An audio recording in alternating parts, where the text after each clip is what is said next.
गुरु को नित्य नमो तजने को अज्ञान, अब मुझे आशीष दो कर सकूं आत्मिक कल्याण। अभी गुरुदेव के चरणों में हम अध्ययन कर रहे हैं और गुरुदेव से भी हमने कहा था कि अभी जब तक हम अध्ययन करें तब तक हम मौन रहें, पर गुरुदेव का वात्सल्य है कि तुमने जितना पढ़ लिया है उतना प्रैक्टिकल भी कर लो।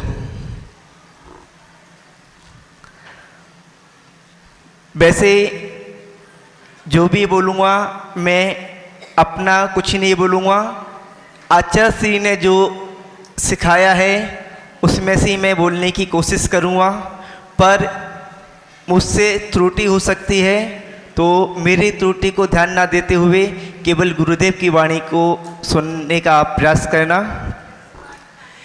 एक बार एक व्यक्ति ने पूछा, एक व्यक्ति था, एक प्राणी था, उसने पूछा और सोचने लगा कि इस दुनिया में मेरी कीमत क्या हो सकती है, मेरी क्या कीमत है।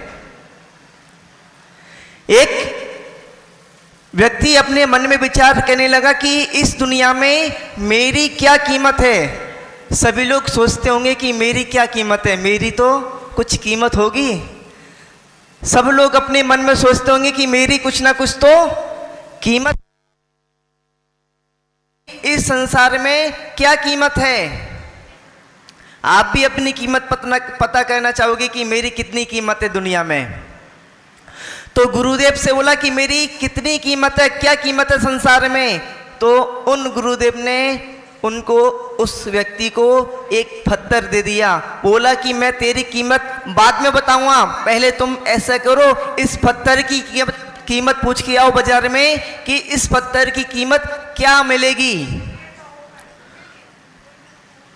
वो सोचने लगा ये तो थोड़ा सा छोटा सा काम है, मैं अभी जाता हूँ मार्केट, अभी जाता हूँ बाजार और अभी जाकर इस पत्थर की कीमत पूछ के आता हूँ कि इस पत्थर के बदले क्या कीमत मिल रही है मुझे।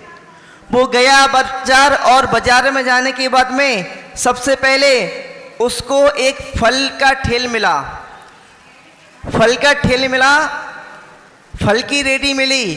तो उसने सोचा इस फल की रेडी वाले से मैं पूछ लूँ कि इस पत्थर की वो क्या कीमत देगा।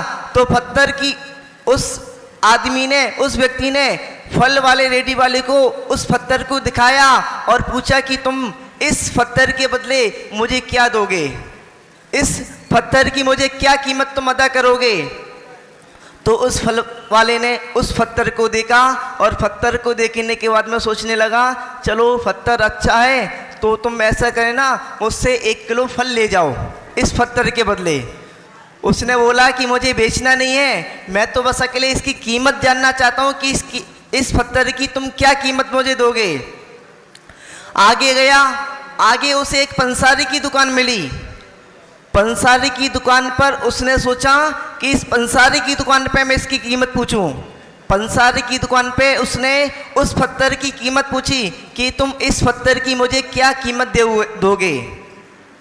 तो उस पंसारी ने सोचा, देखा पत्थर और सोचने लगा कि पत्थर तो अच्छा है, तुम ऐसा करो मुझसे 1 किलो चीनी ले जाओ। उसने बोला, उस व्यक्ति ने बोला मुझे पत्थर बेचना नहीं है, मैं तो केवल इसकी कीमत पूछना चाहता हूँ। और उस पंसारी की दुकान से फिर वो व्यक्ति आगे बढ़ा तो आगे बढ़कर उसको एक सुनार की दुकान मिली। उसने सोचा कि मैं इस सुनार की दुकान पर भी पूछ लेता हूँ कि इस पत्थर की मुझे क्या कीमत मिलेगी।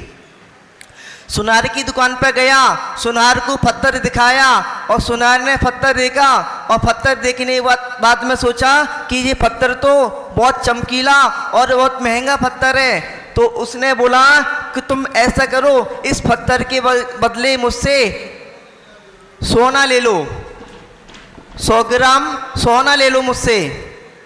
तो उस व्यक्ति ने बोला कि मुझे ये पत्थर बेचना नहीं है, मैं तो केवल इस पत्थर की कीमत जानना चाहता हूं। और उसने सोचा ये पत्थर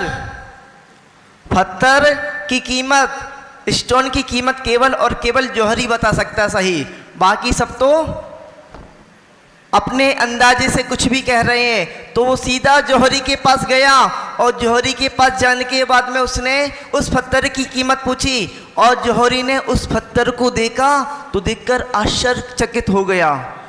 सोचने लगा कि इतना कीमती, इतना चमकीला पत्थर इसके पास कैसे आया। और उस पत्थर को देखने के बाद में बोला कि ये पत्थर इतना महंगा है कि मैं अपनी पूरी धन दौलत आपको दे दूं तब भी इस पत्थर की कीमत अदा नहीं कर सकता। वो व्यक्ति चौंक गया, सोचने लगा कि इतना महंगा पत्थर है ये, और वापस अपने गुरुदेव के पास गया और गुरुदेव के पास जाने के बाद में कहने लगा कि ये पत्थर की कीमत तो अलग अलग जगह अलग अलग मुझे मिली। मैं ठेले के पास गया तो उसने 1 किलो फल, पंसारी की दुकान पर गया तो 1 किलो चीनी, और सोनार की दुकान पर गया तो 100 ग्राम सोना, और जौहरी के पास गया तो बेशकीमती पत्थर की कीमत, हीरे की कीमत कभी भंगार की दुकान पे नहीं हुआ करती, हीरे की कीमत तो केवल जौहरी कर सकता है। ऐसी आपकी कीमत आप बेकीमती हो, आपकी कीमत दुर्जनों के साथ में कभी नहीं हो सकती। आप दुर्जनों के साथ में रहोगे तो दुर्जन कहलाओगे, और आप यदि सज्जनों के पास रहोगे, साधुओं के साथ में रहोगे तो आपकी कीमत बेशकीमती हो जाएगी। तो बस मैं इतना कहना चाहूँगा कि आप अपनी कीमत यदि बनाना चाहते हो तो सज्जनों के साथ में रहो, सत्संगति करो, साधुओं के साथ में रहो, साधुओं की संगति करो, तो आपकी भी कीमत बेशकीमती हो जाएगी। इतना कहने के बाद मैं अपनी वाणी को विराम देता हूँ। जय बोली आचार्य गुरुदेव 108 से विनम्र सागर जी महाराज की। बोली परम पूज मुनि श्री